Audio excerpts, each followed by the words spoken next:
Amaravati outer ring road నిర్మాణానికి చకచక అడుగులు పడుతున్నాయి. ఆంధ్రప్రదేశ్ ప్రభుత్వం పూర్తిగా ఈ ప్రాజెక్టు నిర్మాణ బాధ్యతని కేంద్రం చేతుల్లో పెట్టింది. కేంద్రం కూడా మొత్తంగా 190 కిలోమీటర్ల స్ట్రెచ్లో ఉండేటువంటి ఈ వ్యవస్థని డెవలప్ చేయడానికి దాదాపు 24,000 కోట్ల రూపాయలు ఖర్చు అవుతాయనేటువంటి అంచనాకు వచ్చింది.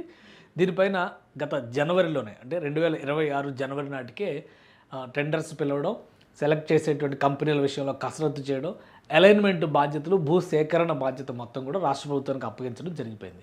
ఈ నేపథ్యంలో ఇప్పుడు వరుసగా పావులు కదుపుతోంది రాష్ట్ర ప్రభుత్వం. భూ సేకరణ దాదాపుగా 12,000 ఎకరాల వరకు భూసేకరణ జరిగేటువంటి అవకాశం ఓవరాల్ స్ట్రెచ్లో ఉందనేటువంటి అభిప్రాయం ఉంది. కేవలం కృష్ణా, గుంటూరు, పల్నాడు జిల్లాల పరిధిలోనే 6,000 ఎకరాల వరకు భూసేకరణ జరగాల్సినటువంటి అవసరం ఉంది. దాదాపుగా 43 గ్రామాల్లో ఇక్కడ భూసేకరణ చేసేటువంటి దిశగా అడుగులు పెడుతున్నాయి. ఈ క్రమంలోనే 19 ఇంటర్చేంజ్లతో కూడినటువంటి ఔటర్ రింగ్ రోడ్ నిర్మాణానికి కేంద్ర ప్రభుత్వం గ్రీన్ సిగ్నల్ చేసింది అనేటువంటి వార్త ఈ మధ్య కాలంలో ఎక్కువగా విస్తరించింది. అసలు ఈ 19 గ్రీన్ ఈ సిగ్నల్ ఇచ్చినటువంటి 19 ఇంటర్చేంజ్ లొకేషన్స్ ఎక్కడున్నాయి, ఇవన్నీ కూడా ఏ ఏ ప్రాంతాల్లో వస్తున్నాయి ఒకసారి విశ్లేషించే ప్రయత్నం చేద్దాం.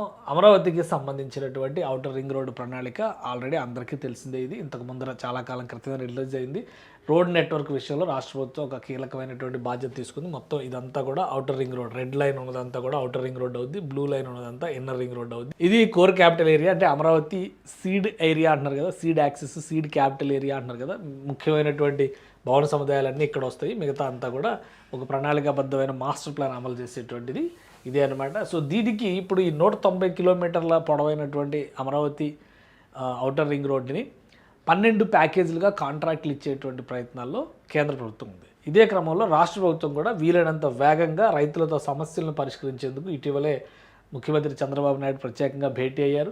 ఈ భేటీ సందర్భంగా ఇక్కడ తీసుకోవాల్సినటువంటి జాగ్రత్తలు, ముఖ్యంగా రెండో దశ ల్యాండ్ పూలింగ్, ఈ అంశాలన్నిటిపైన చర్చ చేశారు. అలానే ఔటర్ రింగ్ రోడ్డుకు సంబంధించి భూసేకరణ దిశగా రాష్ట్ర ప్రభుత్వం వెళ్తుంది. భూసేకరణ కోసం ప్రత్యేక అధికారుల వ్యవస్థను కూడా అక్కడ నియమించే ప్రయత్నం జరుగుతుంది. ఈ 19 ఇంటర్చేంజెస్ విషయంలో కూడా ప్రతి ఒక్కరికి ఒక అంచనా ఉంది. అంటే ఇది యాక్చువల్ మ్యాప్ పైన గీసినటువంటి డిజైను.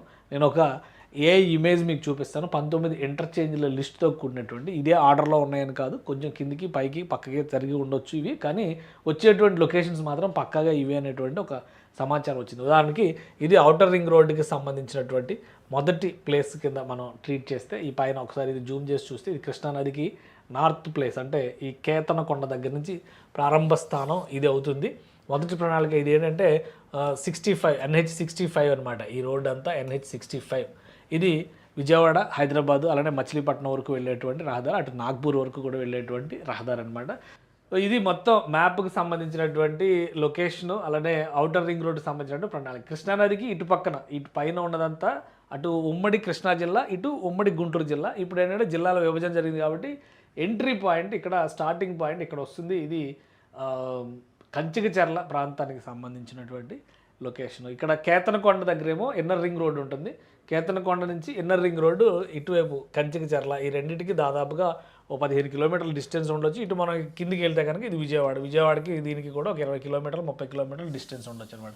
సో మొత్తం మీద ఈ NH65కి వచ్చేటువంటి ప్లేస్ ఇది. అసలు ఫస్ట్ 17 ప్లస్ 2 ఇంటర్చేంజ్లు, అంటే 17 ఇంటర్చేంజ్లకి మొదటి ప్రణాళికలో అప్రూవల్ వచ్చింది. అయితే రాష్ట్ర ప్రభుత్వ విజ్ఞప్తి మేరకు మరొక 2 ఇంటర్చేంజ్లను కూడా ఇక్కడ యాక్సెప్ట్ చేశారు. అందులో మొదటి ఇంటర్చేంజ్ ఇక్కడే వస్తుందన్నమాట, కంచికచర్ల దగ్గర వస్తుంది. ఇది నేషనల్ హైవే 65, అంటే విజయవాడ హైదరాబాద్ హైవే. ఇదే అటు మచిలీపట్నం వరకు వెళ్తుంది, ఇటు నాగపూర్ వరకు వెళ్తుంది అనమాట. సో ఇది కీలకమైనటువంటి రహదారి కాబట్టి ఇక్కడ ఒక ఇంటర్చేంజ్ ఉండాలని చెప్పి రాష్ట్ర ప్రభుత్వం విజ్ఞప్తి చేసింది. అంటే బహుశా ఈ ఇంటర్చేంజ్ ఇటు నుంచి వచ్చేటువంటి వాహనాలు ఇలా వెళ్ళి మళ్ళీ ఇటు తిరిగి రావడానికి, అలానే ఇటు నుంచి వచ్చేటువంటి వాహనాలు ఇలా వెళ్తానికి ఇక్కడ ఒక బటర్ఫ్లై జంక్షన్ లాంటిది ఫామ్ అయ్యేటువంటి అవకాశం ఉంది. సో ఇది ఫస్ట్ పాయింట్ అవుతుంది అమరావతి ఔటర్ రింగ్ రోడ్డుకు సంబంధించి. మిగతా లొకేషన్స్ కూడా మనం అదే క్రమంలో చూద్దాం. మొత్తం 19 ఇంటర్చేంజ్లకు సంబంధించినటువంటి జాబితా అనమాట. ఇది కంచికచర్ల దగ్గర ప్రారంభం అయ్యేటువంటి లొకేషన్, విజయవాడ హైదరాబాద్ నేషనల్ హైవేది. తర్వాత పొన్నవరం సమీపంలో ఒక ఇంటర్చేంజ్ వస్తుంది. తర్వాత దుగ్గిరాలపాడు, అంటే విజయవాడ, ఖమ్మం, నాగపూర్ ఎకనామిక్ కారిడార్, అంటే విజయవాడ నుంచి జగదల్పూర్ మీదుగా వెళ్ళేటువంటి రహదారి ఒకటి ఉంటుంది, అంటే భద్రాచలం ఇవన్నీ కూడా కలపడానికి అవకాశం ఉంటుంది అనమాట. సో అలానే విజయవాడ ఖమ్మం నాగ్పూర్ ఎకనామిక్ కారిడార్ రోడ్డుకు సంబంధించినటువంటి దుగ్గిరాలపాడు దగ్గర ఇది జరుగుతుంది. మైలవరం దగ్గర మరొక ఇది వస్తుంది. మైలవరం దగ్గర ఏమో భద్రాచలం, రాయపూర్, జబల్పూర్ వెళ్ళేటువంటిది ఒక హైవే ఉంది. ఆ హైవే మీద నుంచి వెళ్ళేటువంటిది ఇక్కడ ఒక ఇంటర్చేంజ్ వస్తుంది అనమాట. తర్వాత బొద్దనపల్లి అంటే విజయవాడ నుంచి నూజివీడు వైపు వెళ్ళేటువంటి దారిలో ఈ మార్గం ఉంటుంది. అక్కడ బొద్దనపల్లి దగ్గర మరొక ఇంటర్చేంజ్ వస్తుంది. అలానే ఆగిరిపల్లి విజయవాడ నుంచి నూజివీడు వెళ్ళే రోడ్లో వస్తుంది. ఇది కూడా ఆగిరిపల్లి దగ్గర ఒకటి. పొట్టిపాడు దగ్గర కలకత్తా చెన్నై జాతీయ రహదారి, ఇది రాజమండ్రి వైపు వెళ్ళేటువంటి వాళ్ళందరూ కూడా అక్కడ పొట్టిపాడు టోల్ గేట్ కూడా తగులుతూ ఉంటుంది అనమాట. సో ఆ ప్లేస్ ఇది కనెక్ట్ అవుతుంది. తర్వాత వెన్నూతల దగ్గర గన్నవరం నుంచి ఉంగుటూరు మీదుగా హనుమాన్ జంక్షన్ వైపు వెళ్ళేటువంటి రూట్, అక్కడ ఒక ఇంటర్చేంజ్ వస్తుంది. మానికొండ దగ్గర కంకిపాడు గుడివాడ వెళ్ళేటువంటి రహదారి, అంటే ఇదంతా కూడా కృష్ణా జిల్లాకు సంబంధించినటువంటి లొకేషన్స్. మానికొండ దగ్గర కంకిపాడు టు గుడివాడ వెళ్ళేటువంటి రహదారిలో ఒక ఇంటర్చేంజ్ వస్తుంది.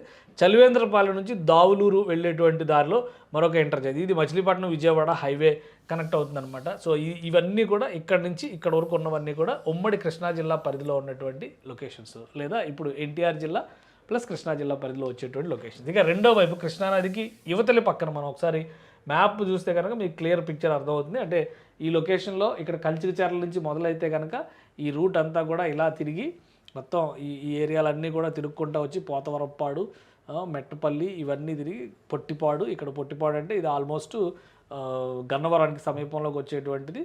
ఇలా కృష్ణానదికి ఇటుపక్కకు వచ్చేటప్పుడు ఈ రొయ్యూరు దగ్గర ఇక్కడ చలివేంద్రపాలెం తగులుతుంది. ఇదంతా కూడా ఉమ్మడి కృష్ణా జిల్లా పరిధిలో ఉండేటువంటి బెల్ట్. ఇక్కడ నుంచి కూడా గుంటూరు జిల్లా స్టార్ట్ అవుతుంది. అంటే ఈ లైన్ కనిపిస్తుంది, ఇది బ్రిడ్జ్, కృష్ణానది పైన నిర్మించిపోయేటువంటి బ్రిడ్జి. ఆ తర్వాత వచ్చేటువంటి మార్గాలు ఒకసారి మనం చూద్దాం. ఇది మున్నంగి నందివెలుగు రూట్ వైపు వెళ్తుంది అనమాట. సేకూరు అటువైపు వస్తుంది. సో ఈ రోడ్డు ఇటువైపు వచ్చేటువంటి నందివెలుగు దగ్గర నుంచి అంటే గుంటూరు తుమ్లూరు వెళ్ళేటువంటి దారిలో ఒక ఇంటర్చేంజ్ వస్తుంది. తెనాలి సమీపంలో outer ring road national highway సమీపంలో కాజా వరకు ఒక స్పర్ రోడ్ అని చెప్పి ఒక రోడ్ నిర్మిస్తున్నారు. నందివెలుగు వీటన్నింటిని కనెక్ట్ చేసేటువంటిది అక్కడ తెనాలి సమీపంలో వస్తుంది. తర్వాత నేషనల్ హైవే 16లో నారాకోడూరు నుంచి బుడంపాడు దగ్గర ఒక సర్ప్ రోడ్ దగ్గర, ఇక్కడ నిర్మించే సర్ప్ రోడ్ దగ్గర ఇంకొక ఇంటర్చేంజ్ వస్తుంది. తర్వాత KKR and KSR engineering college సమీపంలో ఒక ఇంటర్చేంజ్ వస్తుంది. పుల్లడిగుంట దగ్గర గుంటూరు పత్తిపాడు రోడ్ అనమాట ఇది, అక్కడ కూడా ఒక ఇంటర్చేంజ్ వస్తుంది. లింగాయపాలెం దగ్గర కోల్కతా చెన్నై హైవే దగ్గర ఇదొకటి ఇంటర్చేంజ్ వస్తుంది. మేడికొండూరు అంటే ఇదంతా కూడా పల్నాడు జిల్లా పరిధిలోకి వచ్చేస్తుంది అనమాట. మేడికొండూరు అమరావతి అనంతపురం గుంటూరు హైవే కనెక్ట్ అయ్యేటువంటి పేరు. ఇది బొలుసుపాడు దగ్గర, బొలుసుపాడు అంటే పెదకూరపాడు అమరావతి వెళ్ళేటువంటి దారి. ఇదేంటంటే ఇప్పుడు అమరావతి అంటే ఎక్కడుంది అని ఇంతకాలం అంటూ ఉన్నారు కదా. ఆ అమరావతి వేరు, ఈ అమరావతి వేరు, పాత అమరావతి, కొత్త అమరావతి, రాజధాని అమరావతి, శివాలయం అమరావతి అని చర్చ నడుస్తుంది కదా. సో ఇప్పుడు ఈ ఔటర్ రింగ్ రోడ్డు నిర్మాణంలో కొత్త అమరావతి, పాత అమరావతి అన్నీ ఒకటే అయిపోయేటువంటి మార్గం అవుతుందన్నమాట. ఇక్కడ చూస్తే ఇది ఔటర్ రింగ్, ఇది అమరావతి, ఏదైతే అమరేశ్వర స్వామి ఆలయం అని చెప్తున్నారు, అమరావతికి కథ అని చెప్పని చాలా పాపులర్ అయింది. అమరావతి కథలని మన సత్యం సంక్రమించి రాశారు కదా, ఆ అమరావతి లొకేషన్ ఇది అనమాట. ఇప్పటివరకు ఇది అమరావతికి ఆమడ దూరంలో ఉంది. అమరావతి వేరు, ఇది వేరు అన్నారు కదా. ఇప్పుడు ఔటర్ రింగ్ రోడ్డు నిర్మాణంలో భాగంగా ఇదంతా కూడా ఇటు అమరావతి పరిధిలోకి వచ్చేస్తుంది అనమాట. ఈ ప్లేస్ అంతా కూడా మాస్టర్ ప్లాన్ ఎక్స్టెన్షన్, ఇదంతా కూడా ఇది ఇన్నర్ రింగ్ రోడ్డుకి సంబంధించింది. ఇదంతా కూడా మాస్టర్ ప్లాన్ ఎక్స్టెన్షన్కి సంబంధించినటువంటి మార్గం అవుతుంది. సో మొత్తం మీద ఈ ప్లేస్కి సంబంధించినటువంటి ప్రణాళికను ఒకసారి మనం గమనించి చూస్తే 19 ఇంటర్చేంజ్లు, 24,000 కోట్ల రూపాయలు కేవలం వీళ్ళకి పరిహారాలకే ఒక 5 నుంచి 6,000 కోట్ల రూపాయలు ఇవ్వబోతున్నారు. భూసేకరణకు సంబంధించినటువంటి పరిహారాలకే 5 నుంచి 6,000 కోట్ల రూపాయల వరకు ఖర్చు అవుతుందని చెప్పని అంచనా వేస్తున్నారు. రాష్ట్ర ప్రభుత్వం అయితే ఈ పరిధిలోకి వచ్చేటువంటి ప్రాంతాలన్నింటిలో కూడా నోటిఫికేషన్స్ రిలీజ్ చేస్తూ వెళ్తుంది. వరుసగా భూసేకరణ దిశగా అడుగులు వేస్తుంది.